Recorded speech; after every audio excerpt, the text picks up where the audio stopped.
Ligado à vida foi econômico por tempo. Gustavo, acho que continuar, né?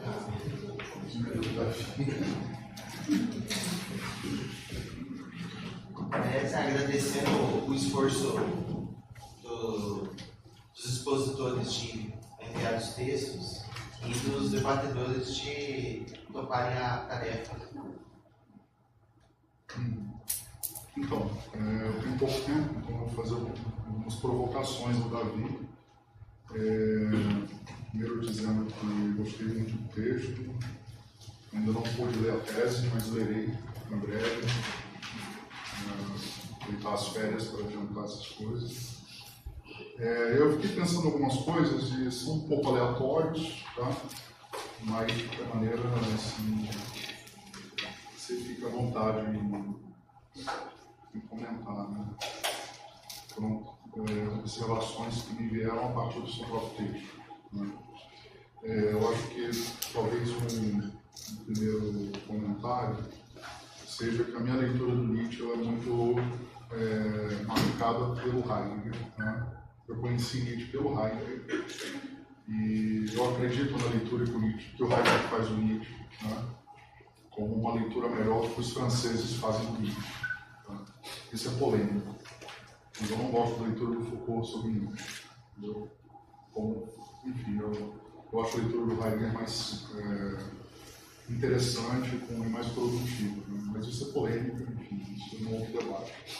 E o seu texto ele me fez pensar algumas coisas partindo desse pressuposto, né?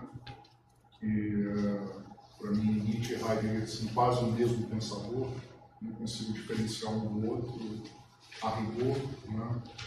Eu acho até que existem momentos de proximidade e distância, mas eu acho que o sonho do Heidegger era ser Nietzsche.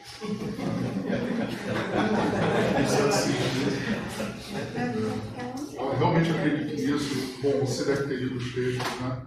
Os cursos que o Heidegger fez de 36 a 46 são textos onde ele mostra a força que o pensamento dele tem devedor do Nietzsche, né?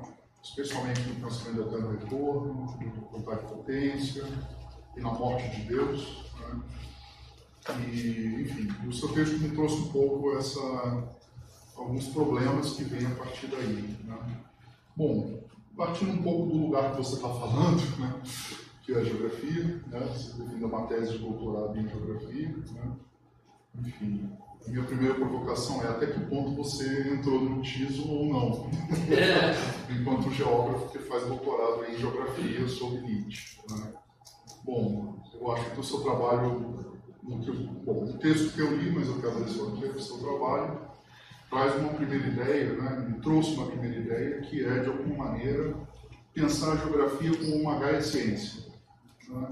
Será que a geografia seria capaz de se transformar numa gaia ciência? Será que a geografia, enquanto uma área de conhecimento consolidada, numa certa metafísica de base, ou com o seu desejo de ser ciência, né? Eu acho que é algo que parece quase um ressentimento da geografia, não ser ciência, ou ser ciência. Até que ponto a geografia poderia ser uma gaia ciência, né? E pensando do ponto de vista da gaia ciência, a sua narrativa sobre o trabalhador que chega em São Paulo, de modo análogo à questão da narrativa grega, né? Não é o geógrafo que olha o trabalhador, né? Você que o viu, né? Você faz uma narrativa a partir de um lugar que é o lugar do geógrafo, né? É como se fosse um Zaratustra geógrafo, né, que diz que o trabalhador tem problemas porque ele vive a morte de Deus, o eterno retorno, ele não tem consciência disso. Como Zaratustra também trouxe a novidade quando desceu da montanha, né? Isso é uma primeira provocação, né? Bom, até que ponto, né, essa volta ao lugar imanente, né, é ir além da metafísica? Eu acho que o seu trabalho traz essa proposta, né, de ir além da metafísica, de além de uma certa concepção de lugar já consolidado, de uma certa tradição.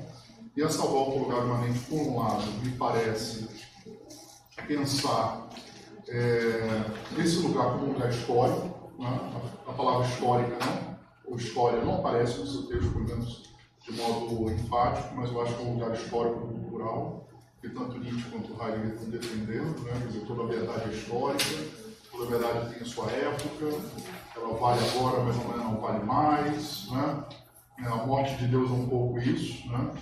Quer dizer, não é dizer que Deus não existe, mas é dizer que todos os valores que dizem respeito à figura de Deus, como valores eternos, valores perenes, não fazem sentido, né? Então, até que o ponto geógrafo não é esse cara que traz a novidade, como Zaratustra, né?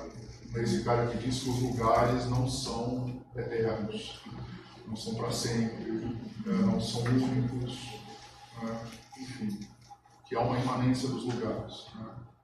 Bom, isso eu fiquei pensando, e depois você traz uma questão do texto, que é um pouco uma aproximação entre os lugares onde Nietzsche pensou e a própria ideia do lugar de Nietzsche enquanto lugar trágico, né? Quer dizer, a filosofia trágica. Né? E voltando a essa cena, né, que você descreve do trabalhador na cidade contemporânea, onde todos nós estamos de alguma maneira circulando, amontoados de atividades, sempre no trajeto casa-trabalho, né? Então aí, eu acho que isso tem essa cena tem muitas afinidades, né, com uma certa configuração metafísica da nossa época, né? Nós estamos de alguma maneira pressupondo isso como uma forma de vida, né? Então, eu acho que estar inserido nisso nos requer esse pensamento que você trouxe, né? Quer dizer, que é de alguma maneira questionar, né, essa inserção, né? Questionar qual é o nosso próprio lugar. Né? Então, por isso que, da mesma maneira que você pensa os lugares onde Nietzsche pensou e a própria concepção de lugar de Nietzsche, né?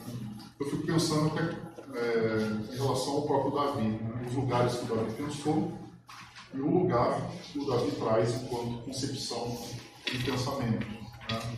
Como você disse, tem um pensamento que não é filosofia, é uma pós-filosofia, é uma outra coisa, né? Já que a filosofia ainda está vinculada a esse tipo de pensamento da perenidade, da verdade, né? Enfim, que não interessa ao Nietzsche, muito menos ao Heidegger. Né? Bom, ainda, um último comentário, né? Quer dizer, essa volta à Terra, talvez como uma tarefa da geografia, né? E aí a geografia eu acho que se transforma num certo sentido, né?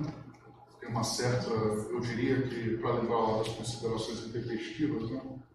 Eu acho que o seu texto traz uma certa extemporaneidade à geografia, né? Enquanto uma geografia crítica, uma geografia que não perde, de alguma maneira, não perde de vista o lugar onde ela está falando, mas também o que ela pode dizer, né, enquanto lugares, né? Enfim, até que ponto essa vida trágica que a gente tem em São Paulo também, né, enquanto ponto de contato, né, com a tragédia grega, né, indica aí uma certa idealização, mas também uma certa doença, né, do nosso tempo. Né. Eu acho que você defende uma geografia trágica, uma geografia imanente, e eu espero que você esteja fazendo essa geografia. Enfim, era isso. Obrigado.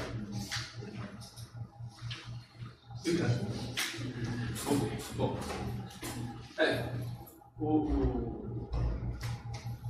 não sei se o Heidegger queria ser o Nietzsche, acho que ele queria ser mais, né? Até porque, ao meu ver, o Heidegger condena o Nietzsche quando diz que ele é o último dos metafísicos e que pensa pelo estômago. Ou seja, é como se não pensasse. Ele só sente, é o fígado dele que pensa. O homem de ação é o homem que age com o fígado, né? É mais ou menos essa imagem que ele gostava. O heróico, né, é o que vai à guerra. Não fica esperando que o outro seja punido por uma moral, sobretudo cristã. E o Heidegger, sinto que ele realmente é muito inspirado. Essa coisa de Taubenauer, a cabana na Floresta Negra, seria um momento dele subir ao morro do Cíteron, do Nisa, do Helicon, da Cismaria dele. Seria a cabana cabana onde... E que não tem nada a ver, no meu julgamento, com uma ideia de IMAX, né? Como foi me provocado ultimamente, de que é o lugar, a nação, o país, não é disso exatamente, não é ali a província que é o que está em jogo, é você se relacionar à vivência, né? Ser um vivente. E aí, a ideia que eu trago, lógico, eu faço meia culpa porque eu não sou além do homem, né? Sofro de rancores e de ressentimentos, porque sou cristão, mesmo não querendo. E aí, ser esse geógrafo que adentra o TIAS é o desafio de todo dia. Eu não fiz campo, né? Eu não fiz campo na tese, mas eu usei eu falo de anedotas, o Eduardo fala com raiva, né, de mim. Não, porque é anedota. Porque é anedota. Você viveu, né? Então não é uma anedota. É a bomba. E aí eu pensei o seguinte, eu tentei utilizar situações do cotidiano para pensar determinadas situações. E o meu objeto, se eu fosse uma coisa mais formal, a minha preocupação era de método. Como fazer essa geografia? Por onde começar? O trabalhador no trem sou eu. Eu tentei fazer essa reflexão dentro do TISO. Se eu tivesse que adentrar mais, eu teria que viver como um marreteiro. Para realmente entrar em profundidade no que está acontecendo. Se fosse de total interesse de fazer uma investigação sobre a vida de quem está no trem trabalhando, eu seria um marreteiro. E mesmo sendo, por um período, seria, como é que fala? Ainda era uma suposição. Induzindo seria ser marreteiro. Então é um desafio sempre incompleto. E, de fato, a ideia da Gaia Ciência já traz a ideia do trágico, né? Porque a Gaia não é só a Terra. A Gaia é o zombar. O zombar me remete de novo ao amor fati. Rir, né? À beira do abismo e sentir o prazer da possibilidade de perecer fazendo aquilo que está interessado em fazer. Então, é que nem uma série de trabalhos. Na antropologia tem um do William Fitwright, não sei se alguém já ouviu falar, Sociedade de Skinner. O sujeito era um sociólogo e ele resolve vivenciar o gangsterismo de frente. Ele torna-se gangster, mesmo que isso seja uma atitude induzida, ele corre riscos ao fazer isso. E ao correr riscos é como praticamente está no TISO, porque há a possibilidade de ser devorado. Há a possibilidade de ser devorado, e isso te coloca mais próximo da terra possível. Então a ideia de arriscar-se ser um marreteiro, nem que seja por um mês, ter a carga apreendida, ser preso, ser roubado, tentar pular as grades do trem para poder entrar na estação e não conseguir, e tantas outras coisas, por não conseguir vender nada e voltar para casa com nada, e ter uma mulher doente, uma criança doente em casa, seria ser devorado. Aí que entra a compreensão de tudo. Eu acho que essa é a postura que deveria ser tomada diante do conhecimento. Pode parecer radical demais, mas o que, ao meu ver, seria conceber a Terra como uma geografia de fato. A ideia da Gaia Ciências, como eu coloquei, né, se traduz em várias outras nomenclaturas. Ele usa em Aurora a ideia de uma geografia médica. A passagem de Aurora, ele fala que se tivesse um modelo de ciência, seria essa geografia médica. Ele usa essas palavras mesmo, uma sintomatologia, de você procurar estações de saúde para pensar. Ao buscar essas estações de saúde, ou regiões de saúde, é dizer o seguinte, olha, é possível compreender as coisas tendo a sensibilidade, passando por os apuros que o lugar pode te oferecer.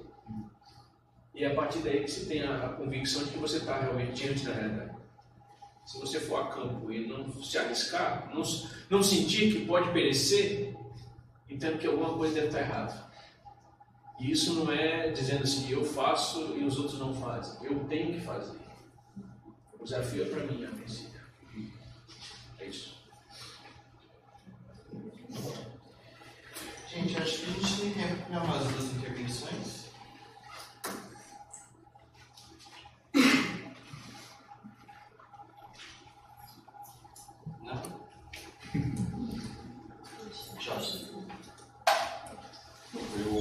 Eu não ia fazer pergunta, tá? Porque eu sou peixe de fora totalmente.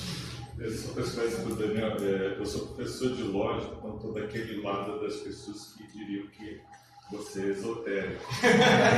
Eu sei.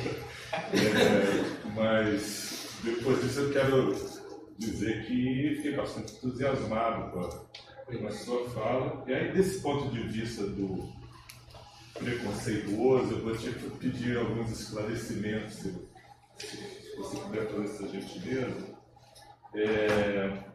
Eu não sei se eu consegui compreender direito o que você falou, aí você me corrige. Você, em certo ponto, você disse que quando a pessoa se entrega e vai lá e enfrenta o terrível, munido do amor fático, então, nesse ponto em que o corpo da gente é como se fosse a própria terra, se eu te entendi direito, aí a palavra dá forma ao pensamento. É sobre essa questão de linguagem que eu estou te perguntando, então, porque essa é a área que mais faz contraste entre o que eu sinto e o que você disse. Você disse que a palavra dá forja ao pensamento, mas o pensamento se entrega na terra, no terrível, e aí ali é preciso traduzir esses afetos, esses sentimentos em palavras. Sobre essa, você em certo momento fez contraste com o Kant, que seria o oposto disso, né, totalmente. Né? Em outro momento da sua fala você mencionou o Kant. Né? No sentido do esclarecimento, Certo. não no sentido da palavra. Tá, é que eu penso no Kant linguisticamente, Sim. E aí é o contrário do que você... Sim. É nesse sentido que eu gostaria de ouvir um pouco mais. Então, eu coloquei aqui como Aufklärung, né? Aufklärung versus Lichtung. Aufklärung seria essa imagem da Revolução Copernicana, até onde sei, de você ser hierárquico sobre o desvelamento, porque afinal de contas é a razão que desanuveia, desencobre a verdade, a razão, portanto, né? Estabelecida aí enquanto pensamento, o iluminismo, né, a base disso. Agora, o movimento que eu coloquei como diferente não estava vinculado à ideia de nomeação e de categorização, mas sim de como acontece essa relação com o objeto, que nessa perspectiva mais clássica é hierárquico, ele é passivo, e numa perspectiva nietzschiana, que também se aproxima muito com o que Heidegger pensa, a ideia de Lichtung, ou de aletheia, que corresponde ao grego, ao alemão, seria você deixar a coisa se revelar, que é um outro movimento. É como se você acreditasse que a coisa em si é possível, o que talvez por Kant não seja. Não estava preocupado com o ser, estava preocupado com aquilo que brilha, sendo que o que faz aquilo brilhar é a razão. E no caso desse lado que eu estou, essa coisa brilha por si só.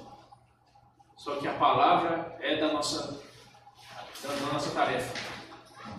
E há quem seja o oposto de tudo isso, né? E dizer que a palavra já está forjada lá.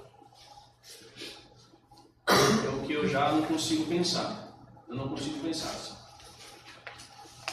Então talvez aí onde mora aí a distinção, porque eu não saberia entrar nessa discussão da linguagem a partir do Kant, não saberia mesmo, eu confesso que não saberia entrar nessa discussão. Mas o que estou colocando aqui é só em relação a como se comportar diante do objeto. Que nesse caso nem é mais objeto, de onde eu estou falando. Porque afinal de contas a coisa tem a potência própria. E numa perspectiva mais da Aufklärung, essa coisa não tem potência própria. É como se ela fosse newtoniana mesmo, mais estática, mais parada. Quem dá o movimento do conhecimento é simplesmente a coroa da criação humana, que é o homem que vai lá, que tem a razão, o ego cógito, e vai lá e desperta o saber a partir de uma ação mais autônoma e própria e sozinha. Seria por aí o que eu tentei explorar. Os dois, e aí a gente encerra. Eu vou fazer junto, por favor. Na verdade, eu acho que eu não tenho perguntas, né? Mas eu queria dizer que é muito bom te ouvir, Davi. Eu tenho assim, um carinho muito especial pelas suas leituras, né? Não diria pelo seu rancor, né? Mas você traz uma história, né, desse rancor, desse rancorismo. E também não ficaria tão grande rancor por ser chamado de esotérico. Né? Porque você traz uma leitura que para nós, né, para muitos, né, não diria talvez a mim, porque eu acho que eu também caminharia por esse lugar, né, por essa terra que é, de uma certa maneira, nos proporciona uma relação esotérica que a gente precisaria de investigar isso. Eu acho que você aponta um caminho de investigação nesse sentido, até para a razão e o sentimento, né, trabalhar com esse caminho do meio aí, né, que poderia ser chamado de esotérico ou não, mas que partiria desse caminho do meio, né? Desse rio. E para ser bem rápido também, porque eu vou ter, né? Eu estou passando por uma experiência muito interessante dessa transmudância de lugares, né? Não vou falar dessa minha experiência toda porque levaria muito tempo, né? Mas eu acho que você traz uma ideia, você pode dizer sim ou não, né? Discutir, uma ideia de que não existe um só lugar, né? Existem vários lugares, né? Eles são únicos, né? O lugar é único, né? É um lugar acadêmico, o lugar da tristeza, o lugar da alegria e tudo, mas ele passa por essa imanência de verdade, né? Então, eu só queria dizer que realmente a tua investigação, eu também não li sua tese, embora eu tenha acompanhado um pouco, a sua investigação nos conduz a essas reflexões e, de verdade, estou muito feliz aqui, né, numa outra hora. Eu sempre gostei muito de conversar com você e é isso. Um prazer ouvir essa sua instigação. Eu usei a palavra esotérico da maneira mais vulgar. Assim como muita gente usa a palavra romântico da maneira mais vulgar. Sim, eu sinto isso. Foi por vulgar que eu respondi. Não foi para os outros esotéricos. Davi, parabéns pela fala. Eu vou fazer uma pequena digressão, porque eu não tenho uma leitura do Nietzsche, e acabei tomando contato com ele muito pelas coisas de Deleuze e Guattari, né, que há uma influência fortíssima do pensamento nietzschiano. E uma fala sua me intrigou, e aí eu vou colocar uma questão de caráter epistemológico, que é a seguinte: ele tem uma proposta, uma que eu gosto muito, que é do corpo sem órgãos. O Deleuze. Eu não vou falar do Nietzsche porque eu não tenho leitura para dialogar com você em relação a isso. Então, é um outro caminho que aí vem uma questão comparativa, um caráter lógico, epistemológico, lógico. Ele vai falar do corpo sem órgãos. E o que me parece, que você falou, essa questão de ser devorado, de se deixar levar, essa relação do corpo com a terra, de ser. Eles propõem isso no corpo sem órgãos, de uma outra forma, de uma forma diferente, mas eles acabam propondo isso. Quando eles falam dessa relação de ser intrínseca, eles não usam esse termo, mas a viscosidade. Mas eles colocam uma coisa que que aí que está a minha questão. Que eles falam que o corpo sem órgãos ele tem que subverter o organismo. Justamente porque o organismo é a organização. E a organização cerceia. Então, eles falam de uma espécie de subversão. Como se fosse raízes do rizoma que adentra diferentes platôs. Ou seja, busca nas fissuras da organização se realizar de uma forma humana, com essa disponibilidade, com essa intensidade. E é esse, inclusive, os exemplos que eles acabam usando. Mas eles dizem também que não se pode destruir o organismo, porque senão o corpo sem órgãos morre. Aí que está a minha questão. Esse ponto da minha questão. Me parece que aquilo que você fala há uma relação próxima e eles dizem temos que subverter a organização do organismo, mas sem destruir. Aí eu gostaria de saber, tanto na sua interpretação como na sua leitura que você tem do Nietzsche, como que ficaria isso, esse deixar ser devorado, a destruição dessa organização, desse organismo, a subversão, como que ficaria isso? Não sei se ficou claro a minha pergunta. O Nietzsche não vai usar esses termos, como você deve ter percebido. Ele fala muito do corpo, tem umas passagens que é bem esclarecedoras, no Assim Falou Zaratustra, que ele escolhe o corpo como a razão maior. O corpo é a razão maior. Não há distinção, e aí talvez se há alguma referência ao órgão, essa ideia de que existe um cérebro que pensa. Tudo pensa. Então, aí ele faz essa redução, né, desse organismo. Ele é um sujeito que viveu num contexto da época do século das luzes, né? Então ciência biológica é uma coisa que influenciou demais ele. Ele leu muitos biólogos e gente que mexia com a ideia das células. Quando ele fala que o corpo e o mundo é um combate de forças, ele usa o exemplo do corpo como se as células, ele fala isso, se as células e os tecidos, portanto ele se remete a esse corpo subdividido, né? De acordo com a ciência mais formal, de que essas subdivisões se combatem. E esse combate é a coisa unificada. De certa forma, talvez ele ainda esteja pensando num corpo dividido em órgãos. Todavia, ele não sobressai o cérebro diante desses órgãos. Tudo se pensa.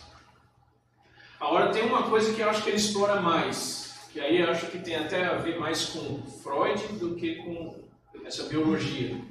Quando ele fala de instinto, de potências, que pode estar associada a pulsões. Por exemplo, ele reduz a ideia de razão a instinto. Razão é um instinto entre os outros. É o mais fraco até. Ele fala, deve ser melhorado a razão, enquanto instinto, para que ela lance inteligência sobre os afetos. A inteligência que esse tipo de razão é capaz de fazer.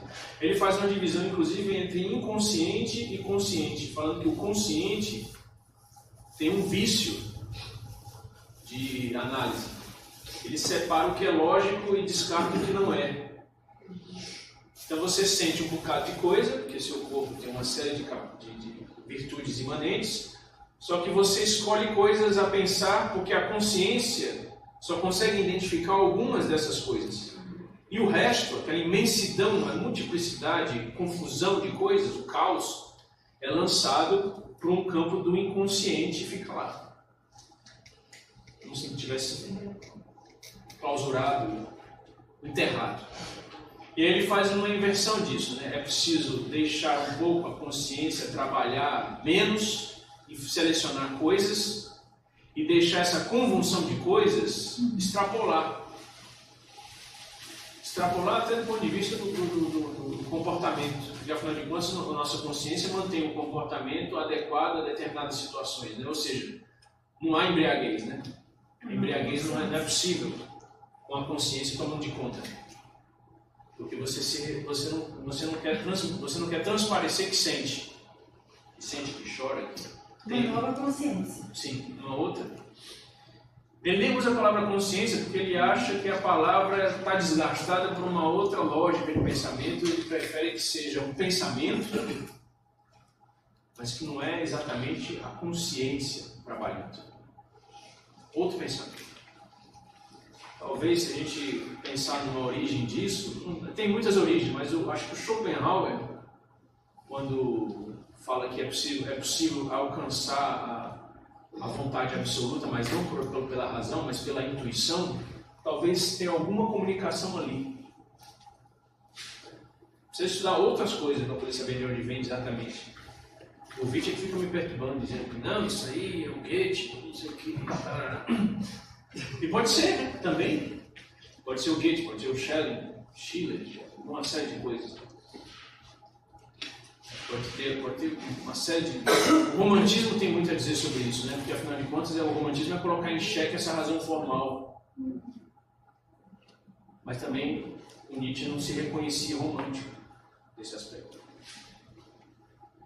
Porque não descambava para aquilo que talvez uma parte do romantismo se inclinou, que foi para um deísmo. Aí Nietzsche foge desse caminho. Mas é isso, faz muito sentido, né? Aquilo que o Gustavo falou, né? Não gosta muito da leitura dos franceses, é porque os franceses fizeram ranger tudo isso, né? Como dizem alguns autores. O Foucault fez ranger o Nietzsche, entortou ele de acordo com aquilo que desejava. Acho que o Heidegger também o fez, de um outro jeito, talvez respeitando mais alguns conceitos, para diminuir a figura do Nietzsche para ele se colocar em cima dela. Eu vou superar a metafísica. Esse indivíduo não superou. Eu superei. O Heidegger é um Zaratustra. Mais do que Nietzsche. Mais do que Nietzsche. Realmente é. Ele acreditava assim. Ele é. Ele é.